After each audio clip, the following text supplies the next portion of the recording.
নমস্কার বন্ধুরা, তোমাদের প্রত্যেককে জানাই স্বাগত। তোমাদের আসন্ন সমস্ত পরীক্ষার জন্য সাজেস্টিভ ক্লাস নিয়ে আমরা উপস্থিত হয়েছি। তো চলো আজকের ক্লাস শুরু করছি। দেখো, আমাদের প্রথম প্রশ্ন কি রয়েছে, কাকে ফুটবল সম্রাট বলা হয়? কাকে ফুটবল সম্রাট বলা হয়? অ্যান্সারটি হয়ে যাবে অপশন সি, পেলে। পেলেকে ফুটবল সম্রাট বলা হয়ে থাকে। এইবার লক্ষ্য করো কিছু গুরুত্বপূর্ণ ঐতিহাসিক ব্যক্তি এবং তারা অন্য কী নামে পরিচিত। প্রথমে কি রয়েছে, দাদাভাই নওরোজি। কী নামে পরিচিত? তাকে grand old man of India বলা হয়। জগৎ শেঠ কী নামে পরিচিত? ফতে চাঁদ নামে পরিচিত। জওহরলাল নেহেরু কী নামে পরিচিত? চাচাজি নামে পরিচিত। আধুনিক পাঞ্জাবের জনক কাকে বলা হয়? লর্ড ডালহৌসিকে আধুনিক পাঞ্জাবের জনক বলা হয়। দেবপাল কী নামে পরিচিত? উত্তরা পথস্বামী নামে পরিচিত। দ্বিতীয় পুলকেশীর অন্যান্য নামগুলো কি কি ছিল দেখো, পরমেশ্বর, পৃথিবী বল্লভ, সকল দক্ষিণা পথনাম। ধর্মপালের অন্যান্য নামগুলি কি ছিল দেখো, বিক্রমশীল, পরম ভট্টারক ও উত্তরপথ স্বামী। তারপর দেখো, নরেন্দ্রনাথ দত্ত কি নামে পরিচিত? স্বামী বিবেকানন্দ। স্বামী বিবেকানন্দের পূর্ব নাম কিন্তু কি ছিল? নরেন্দ্রনাথ দত্ত। নরেন্দ্রনাথ ভট্টাচার্য কি নাম? মানবেন্দ্রনাথ রায়। নাগার্জুন যাকে ভারতের কি বলা হয়? নিউটন বলা হয়। মহেশ দাস কি নামে পরিচিত? বীরবল নামে পরিচিত। কাকে গান্ধী বুড়ি বলা হয়? অ্যান্সারটি হয়ে যাবে মাতঙ্গিনী হাজরা। মাতঙ্গিনী হাজরা কিন্তু গান্ধী বুড়ি নামে পরিচিত। মালাধর বসু কি নামে পরিচিত? গুণরাজ খাঁ নামে পরিচিত। কাকে ভারতের এটিলা বলা হয়? অ্যান্সারটি হয়ে যাবে মিহিরকুল। তিতুমিরের প্রকৃত নাম কি? তিতুমিরের প্রকৃত নাম হচ্ছে মীর নিসার আলী। তারপর দেখো, কাকে বঙ্গবন্ধু বলা হয়? মুজিবুর রহমানকে বঙ্গবন্ধু বলা হয়। দয়ানন্দ সরস্বতী কি নামে পরিচিত? মূলাশঙ্কর নামে পরিচিত। যতীন্দ্রমোহন মুখার্জি বাঘা যতীন। লালকৃষ্ণ আডবাণী লৌহপুরুষ নামে পরিচিত। কাকে পাঞ্জাব কেশরী বলা হয়? লালা লাজপত রায়কে পাঞ্জাব কেশরী বলা হয়। শশাঙ্ক অন্য কি নামে পরিচিত? নরেন্দ্রগুপ্ত এবং নরেন্দ্রাদিত্য। শাহজাহান অন্য কি নামে পরিচিত? Prince of builders. কাকে প্রিন্স অফ বিল্ডার্স বলা হয়? শাহজাহানকে। আর শাহজাহানের আরেক নাম কি? খুররম। শিবাজি অন্য কি নামে পরিচিত দেখো, গোব্রাহ্মণ প্রজাপালক, ছত্রপতি, পার্বত্য মুশিক। পার্বত্য মুশিক কিন্তু খুবই ইম্পর্টেন্ট, যে কাকে পার্বত্য মুশিক বলা হয়? ছত্রপতি শিবাজিকে পার্বত্য মুশিক বলা হয়। শের শাহ কি নামে পরিচিত? ফরিদ খাঁ নামে পরিচিত। তারপর দেখো, সমুদ্রগুপ্ত অন্যান্য কি নামে পরিচিত? কবিরাজ, পরাক্রমাঙ্ক, লিচ্ছবি দৌহিত্র, কবিরাজ, ভারতের নেপোলিয়ান, অশ্বমেধ পরাক্রম। সিএফ অ্যান্ড্রুস কি নামে পরিচিত? দীনবন্ধু। সিকন্দর লোদি, নিজাম খাঁ, সিরাজ উদ্দৌলা, মির্জা মোহাম্মদ, সুভাষচন্দ্র বোস, নেতাজি বা যাকে কি বলা হয়? প্রিন্স অফ প্যাট্রিয়ট বলা হয়। সুরেন্দ্রনাথ ব্যানার্জি যাকে কি বলা হয়? বাংলার মুকুটহীন রাজা। আর কি কি নামে পরিচিত তিনি? দেশনায়ক ও surrender not. Salim, Jahangir. Syed brothers. Syed brothers কি নামে পরিচিত? ইতিহাসে কিং মেকার্স নামে পরিচিত। কাকে ভারতে রক্ষাকর্তা বলা হয়? স্কন্দগুপ্তকে ভারতের রক্ষাকর্তা বলা হয়। হর্ষবর্ধনের উপাধিগুলি কি কি? শিলাদিত্য, সকলোত্তর, পথনাথ। পরবর্তী প্রশ্ন কি রয়েছে দেখো, কালো কার্পাস মৃত্তিকা কি নামে পরিচিত? কালো কার্পাস মৃত্তিকা কি নামে পরিচিত? অ্যান্সারটি হয়ে যাবে অপশন বি, রেগুর নামে পরিচিত। তারপর দেখো, কোন মৃত্তিকায় কোন ফসল ভালো চাষ হয়? প্রথমে কি রয়েছে? কৃষ্ণ মৃত্তিকা। কৃষ্ণ মৃত্তিকাতে কি ফসল ভালো হয়? কার্পাস বা তুলো। ল্যাটারাইট মৃত্তিকাতে কি হয়? কাজু বাদাম। পার্বত্য মৃত্তিকায় চা ও কফি। লোহিত মৃত্তিকায় রাগি, জোয়ার ও তৈলবীজ। পলিমাটিতে কি ভালো হয়? ধান, গম, ইক্ষু এসব কিন্তু পলিমাটিতে ভালো হয়। কালো মৃত্তিকাকে সাধারণত রেগু হিসেবে উল্লেখ করা হয়, কিন্তু ব্যাপকভাবে কালো কার্পাস মৃত্তিকা নামেও পরিচিত। কেননা কার্পাস হলো সেই সমস্ত এলাকার প্রচলিত ফসল যেখানে তাকে পাওয়া যায়। এই ধরনের মৃত্তিকা সাধারণত ডেকান ট্র্যাপ অঞ্চলে পাওয়া যায়, যা উত্তর পশ্চিম ডেকান মালভূমি জুড়ে ছড়িয়ে পড়ে এবং লাভা প্রবাহ দ্বারা গঠিত হয়। কালো মৃত্তিকা বা রেগুর মহারাষ্ট্র, সৌরাষ্ট্র, মালওয়া, মধ্যপ্রদেশ, ছত্তিশগড় মালভূমিতে এবং গোদাবরী এবং কৃষ্ণ উপত্যকা বরাবর দক্ষিণ পূর্ব দিকে পাওয়া যায়। বাংলা সাহিত্যে চতুর্দশপদী কবিতা বা সনেটের প্রবর্তককে? বাংলা সাহিত্যে চতুর্দশপদী কবিতা বা সনেটের প্রবর্তককে? অ্যান্সারটি হয়ে যাবে option D, Michael Madhusudan Dutta. এই সনেট বা চতুর্দশপদী কবিতা কি? 14 পংক্তিতে 14 অক্ষর বা মাত্রায় রচিত কবিতাকে সনেট বলে। অর্থাৎ একটি কবিতাতে 14টি লাইন থাকবে আর প্রতিটি লাইনে 14টি করে কি থাকবে? অক্ষর থাকবে। সনেটের 14 পংক্তি দুটি পর্বে বিভক্ত, অর্থাৎ যে 14টি লাইন থাকবে সেটি আবার দুটি খণ্ডে বিভক্ত। প্রথম পর্ব অষ্টক, এখানে 8টি লাইন থাকবে, যা এটা ইংরেজিতে কি বলা হয়? অক্টেট। এবং দ্বিতীয় পর্ব ষষ্ঠক, যাকে ইংরেজিতে বলা হয় সেস্টেট, মানে এখানে 6টি লাইন থাকবে, অর্থাৎ 8 আর 6 কত? 14 নামে পরিচিত। পেত্রাক এর রচনার মাধ্যমে সর্বপ্রথম শব্দটির উদ্ভব হয় ইতালিতে, অর্থাৎ সনেট সর্বপ্রথম কোথায় উদ্ভব হয়? ইতালিতে। তারপর দেখো, ফেসবুক কে আবিষ্কার করেন? Mark Zuckerberg. বাংলা গদ্যের জনক কাকে বলা হয়? ঈশ্বরচন্দ্র বিদ্যাসাগরকে। ডাব্লিউডাব্লিউই কে আবিষ্কার করেন? Team Berners-Lee. বাংলার মুক্ত ছন্দের জনক কাকে বলা হয়? কাজী নজরুল ইসলামকে। ভারতের জাতীয় আয় কোন সংস্থা পরিমাপ করে? ভারতের জাতীয় আয় কোন সংস্থা পরিমাপ করে? অ্যান্সারটি হয়ে যাবে অপশন এ, সিএসও, অর্থাৎ সেন্ট্রাল স্ট্যাটিস্টিক্যাল অর্গানাইজেশন ভারতের জাতীয় আয় পরিমাপ করে। ভারতে সেন্ট্রাল স্ট্যাটিস্টিক্যাল অর্গানাইজেশন 1949 সালে যেটি প্রতিষ্ঠিত হয়েছিল, বর্তমানে যা সেন্ট্রাল স্ট্যাটিস্টিক্যাল অফিস বা সিএসও নামে পরিচিত, যা কি করে? জাতীয় আয় গণনা করে। বাংলায় প্রথম মুদ্রণখানা বা প্রিন্টিং প্রেস কোথায় স্থাপিত হয়েছিল? বাংলায় প্রথম মুদ্রণখানা বা প্রিন্টিং প্রেস কোথায় স্থাপিত হয়েছিল? অ্যান্সারটি হয়ে যাবে অপশন ডি, হুগলিতে স্থাপিত হয়েছিল। 1816 সালে মার্কুইস অফ হেস্টিংসের তৎকালীন governor general Butterworth Bayley, William Carey এবং অন্যদের সহায়তায় কলকাতা বুক সোসাইটি প্রতিষ্ঠিত হয়েছিল। বাংলায় প্রথম মুদ্রণ যন্ত্রটি ছিল 1778 সালে হুগলিতে মিস্টার অ্যান্ড্রুস এটি প্রতিষ্ঠা করেছিলেন। 1778 সালে ব্রিটিশরা কোথায় প্রথম ছাপাখানা প্রতিষ্ঠা করে? অ্যান্সারটি হয়ে যাবে কলকাতাতে। ব্যাপটিস্ট মিশন প্রেসের প্রতিষ্ঠা হল কলকাতা ফোর্ট উইলিয়াম কলেজের প্রিন্টিং প্রেস। মানুষের দুধ দাঁতের সংখ্যা কত? মানুষের দুধ দাঁতের সংখ্যা কত? অ্যান্সারটি হয়ে যাবে অপশন সি, 20টি। মানুষের সাধারণত 20টি প্রাথমিক পর্ণমোচী শিশু বা দুধ দাঁত থাকে এবং 32টি স্থায়ী বা প্রাপ্তবয়স্ক দাঁত থাকে। গ্রিক, রোমক ও ভারতীয় শিল্পরীতির সমন্বয়ে গঠিত কোন শিল্প?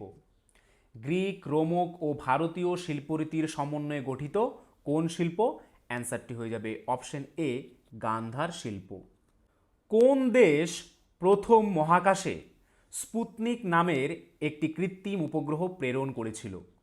কোন দেশ প্রথম মহাকাশে স্পুটনিক নামের একটি কৃত্রিম উপগ্রহ প্রেরণ করেছিল?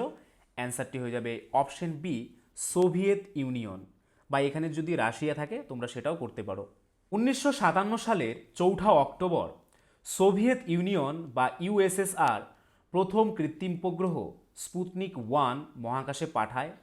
স্যাটেলাইটটি 96.2 মিনিটে 29,000 কিলোমিটার প্রতি ঘন্টা বেগে পৃথিবীর কক্ষপথ সম্পূর্ণ প্রদক্ষিণ করতে সক্ষম হয়েছিল। কে ভারতরত্ন এবং নিশান-ই পাকিস্তান দুটোই পেয়েছিলেন? কে ভারতরত্ন এবং নিশান-ই পাকিস্তান এই দুটো পুরস্কারই পেয়েছিলেন? অ্যান্সারটি হয়ে যাবে অপশন এ, মোরারজি দেশাই ভারতরত্ন এবং নিশান-ই পাকিস্তানি এই দুটোই পেয়েছিলেন। মোরারজি দেশাই একমাত্র ভারতীয় যিনি ভারতরত্ন এবং পাকিস্তানের সর্বোচ্চ বেসামরিক পুরস্কার নিশান-ই পাকিস্তান জিতেছিলেন। 1991 সালে তিনি ভারতরত্ন পুরস্কার লাভ করেন। তারপর দেখো কিছু কি পয়েন্টস কি রয়েছে। প্রথম ভারতরত্ন কে পান? চক্রবর্তী রাজা গোপালাচারী। রাষ্ট্রপতি হিসেবে প্রথমে ভারতরত্ন পান কে? ডক্টর সর্বপল্লী রাধাকৃষ্ণন। মরণোত্তর প্রথম ভারতরত্ন পান কে? লাল বাহাদুর শাস্ত্রী, যিনি তার মৃত্যুর পর ভারতরত্ন পেয়েছিলেন। বৈজ্ঞানিক হিসেবে প্রথমে ভারতরত্ন কে পান? সিভি রমন। শিল্পপতি হিসেবে প্রথম ভারতরত্ন কে পান? জে.আর.ডি. টাটা। মহিলা হিসেবে প্রথমে ভারতরত্ন কে পান? ইন্দিরা গান্ধী। খেলোয়াড় হিসেবে প্রথমে ভারতরত্ন কে পান? সচিন তেন্ডুলকার। প্রথম জ্ঞানপীঠ পুরস্কার পান কে? জি শঙ্করা কুরুপ। মহিলা হিসেবে প্রথম জ্ঞানপীঠ পুরস্কার কে পান? আশাপূর্ণা দেবী। প্রথম সাহিত্য একাডেমি পুরস্কার পান কে? আর কে নারায়ণ। মহিলা হিসেবে প্রথম সাহিত্য একাডেমি পুরস্কার কে পান? অমৃতা প্রীতম। তারপর দেখো, প্রথম রাজীব গান্ধী খেলরত্ন পুরস্কার পান কে? বিশ্বনাথন আনন্দ। মহিলা হিসেবে প্রথম রাজীব গান্ধী খেলরত্ন কে পান? কার্ণম মাল্লেশ্বরী। প্রথম ধ্যানচাঁদ পুরস্কার কে পান? শাহুরাজ বিরাজদার, অশোক দিওয়ান ও অপর্ণা ঘোষ। ক্রিকেটার হিসেবে প্রথম অর্জুন পুরস্কার কে পান? সালিম দুরানি। প্রথম পরমবীর চক্র কে পান? সোমনাথ শর্মা। প্রথম অশোক চক্র কে পান? বাচিত্তর সিং নায়ক, নার বাহাদুর থাপা। মহিলা হিসেবে প্রথম অশোক চক্র কে পান? নীরজা ভানদ। প্রথম দাদা সাহেব ফালকে পুরস্কার কে পান? দেবিকা রানী। প্রথম ভারতীয় নোবেল জয়ী কে? রবীন্দ্রনাথ ঠাকুর। প্রথম ভারতীয় মিস ওয়ার্ল্ড কে? রীতা ফারিয়া। প্রথম ভারতীয় মিস ইউনিভার্স কে? সুস্মিতা সেন। প্রথম অস্কার জয়ী ভারতীয় কে? ভানু আথাইয়া। রাগ, ভয় ইত্যাদি মানসিক পরিস্থিতিতে কোন হরমোনের পরিমাণ রক্তে বেড়ে যায়? রাগ, ভয় ইত্যাদি মানসিক পরিস্থিতিতে কোন হরমোনের পরিমাণ রক্তের মধ্যে বেড়ে যায়? অ্যান্সারটি হয়ে যাবে option C, adrenaline hormone. Adrenaline হরমোনের প্রভাব রক্তে বেড়ে যায়। পরবর্তী প্রশ্ন কি রয়েছে দেখো, বাংলা ভাষায় রচিত প্রথম নাটক কোনটি? বাংলা ভাষায় রচিত প্রথম নাটক হচ্ছে ভদ্রার্জুন। কি নাম? ভদ্রার্জুন হচ্ছে বাংলা ভাষায় রচিত প্রথম নাটক। তারাচরণ শিকদার একজন বিশিষ্ট সাহিত্যিক ও নাট্যকার। তিনি বাংলা সাহিত্যের প্রথম মৌলিক নাটক ভদ্রার্জুন এর রচয়িতা। পারতপক্ষে এটি বাঙালি কর্তৃক রচিত প্রথম নাটক, তবে শর্মিষ্ঠাকে প্রথম সার্থক ও আধুনিক নাটক হিসেবে আখ্যায়িত করা হয়, যার রচয়িতাকে মাইকেল মধুসূদন দত্ত। পরমাণুর তিনটি উপাদানের মধ্যে কোনটির ভর সব থেকে কম? পরমাণুর তিনটি উপাদানের মধ্যে কোনটির ভর সব থেকে কম? অ্যান্সারটি হয়ে যাবে অপশন এ, ইলেকট্রন। ইলেকট্রনের ভর সব থেকে কম।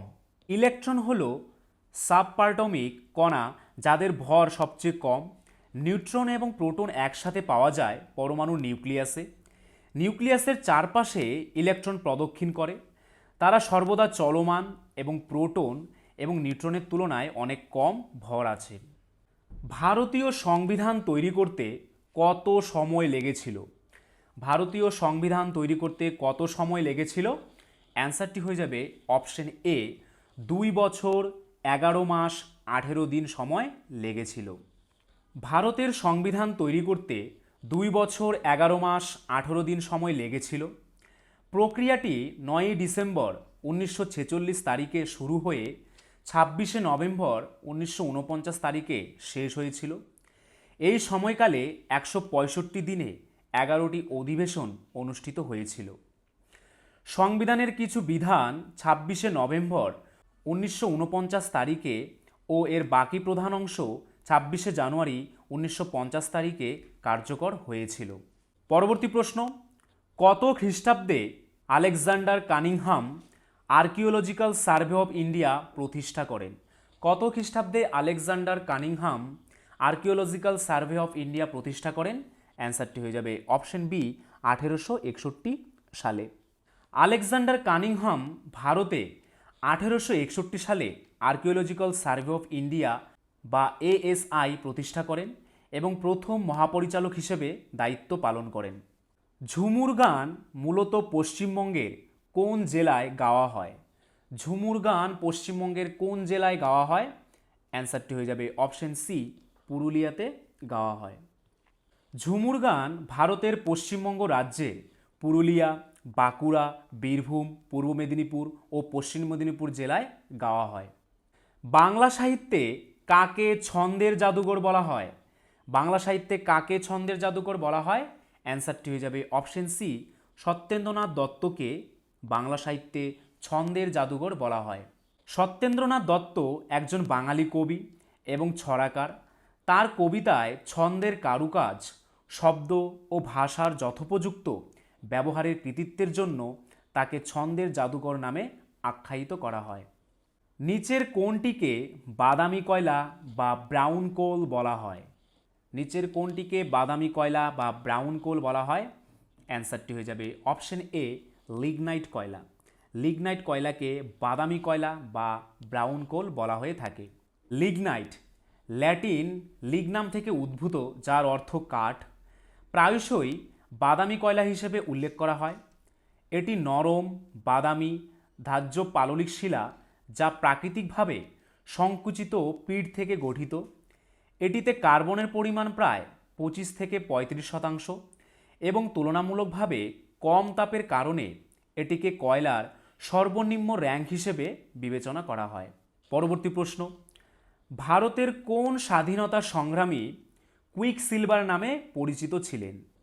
ভারতের কোন স্বাধীনতা সংগ্রামী কুইক সিলভার নামে পরিচিত ছিলেন?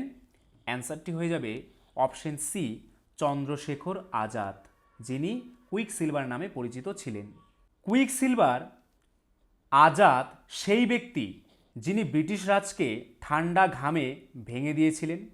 এখানে চন্দ্রশেখর আজাদের গল্প সেই কিংবদন্তি স্বাধীনতা সংগ্রামী যার নাম ব্রিটিশ রাজের পুলিশকে ঠান্ডা ঘামে ভেঙে দিয়েছিল। সে বছর ছিল কত? 1925 সাল। তড়িৎ লেপন পদ্ধতিতে লোহার ওপর কোন ধাতুর প্রলেপ দেওয়া হয়? তড়িৎ লেপন পদ্ধতি অর্থাৎ গ্যালভ্যানাইজেশন পদ্ধতিতে লোহার উপর কোন ধাতুর প্রলেপ দেওয়া হয়? অ্যান্সারটি হয়ে যাবে জিঙ্কের প্রলেপ দেওয়া হয়। ভারতীয় সংবিধানের কোন অনুচ্ছেদে আন্তর্জাতিক শান্তি ও নিরাপত্তা প্রচার বিষয়ে রাষ্ট্রীয় নীতির নির্দেশমূলক নীতিগুলি বলা হয়েছে? ভারতীয় সংবিধানের কোন ধারায় আন্তর্জাতিক শান্তি ও নিরাপত্তার প্রচার বিষয়ে রাষ্ট্রীয় নীতির নির্দেশকমূলক নীতিগুলি বলা হয়েছে? অ্যান্সারটি হয়ে যাবে অপশন বি, 51 নং ধারায় বলা হয়েছে। নেক্সট, বাথরুম পরিষ্কার করতে কোন অ্যাসিড ব্যবহার করা হয়? বাথরুম পরিষ্কার করতে কোন অ্যাসিড ব্যবহার করা হয়? অ্যান্সারটি হয়ে যাবে অপশন সি, মিউরিয়াটিক অ্যাসিড ব্যবহার করা হয়। মানবদেহের বৃহত্তম জয়েন্ট বা অস্থিসন্ধি কোনটি? মানবদেহের বৃহত্তম জয়েন্ট বা অস্থিসন্ধি কোনটি? অ্যান্সারটি হয়ে যাবে অপশন সি, হাঁটু। হাঁটু হচ্ছে মানবদেহের বৃহত্তম জয়েন্ট। হাঁটু শরীরের বৃহত্তম জয়েন্ট এবং এটিকে সবচেয়ে বেশি চাপ সহ্য করতে হয়, কারণ এটি শরীরের পুরো ওজনকে সমর্থন করে। সিজিগি কি? খুব ইম্পর্টেন্ট একটি প্রশ্ন। সিজিগি কি? সিজিগি হচ্ছে পৃথিবী, সূর্য ও চাঁদের সরলরৈখিক অবস্থান। অর্থাৎ পৃথিবী, সূর্য, চাঁদ যখন একই সরলরেখা বরাবর অবস্থান করে সেই অবস্থানকে বলা হয় সিজিগি। জ্যোতির্বিজ্ঞান অনুসারে সূর্য, চাঁদ ও পৃথিবী নিজেদের কক্ষপথ পরিক্রমণ করতে করতে যখন চাঁদের কেন্দ্র, পৃথিবীর কেন্দ্র এবং সূর্যের কেন্দ্র একই সরলরেখায় অবস্থান করে তখন সেই অবস্থানকে কি বলা হয়? সিজিগি বলা হয়। আলোকরশ্মি নিম্নলিখিত কোন মাধ্যমের মধ্যে দিয়ে প্রবাহিত হতে পারে না? আলোকরশ্মি নিম্নলিখিত কোন মাধ্যমের মধ্যে দিয়ে প্রবাহিত হতে পারে না? অ্যান্সারটি হয়ে যাবে অপশন ডি, অস্বচ্ছ মাধ্যমের মধ্যে দিয়ে প্রবাহিত হতে পারে না।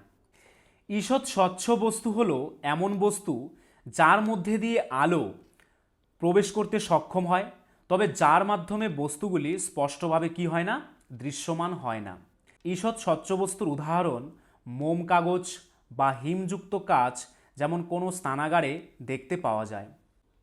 সামগ্রী বা বস্তু যার মধ্যে দিয়ে আলো প্রবেশ সম্ভব হয় না, যেমন প্রাচীর বা দেওয়াল কাঠ, এগুলি হচ্ছে অস্বচ্ছ মাধ্যম। এগুলোর মধ্যে দিয়ে কিন্তু আলো প্রবাহিত হতে পারে না।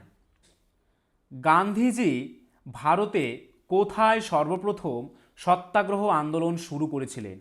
গান্ধীজি ভারতের কোথায় সর্বপ্রথম সত্যাগ্রহ আন্দোলন শুরু করেছিলেন? অ্যান্সারটি হয়ে যাবে অপশন সি, চম্পারণে। চম্পারণে সর্বপ্রথম সত্যাগ্রহ আন্দোলন শুরু করেছিলেন।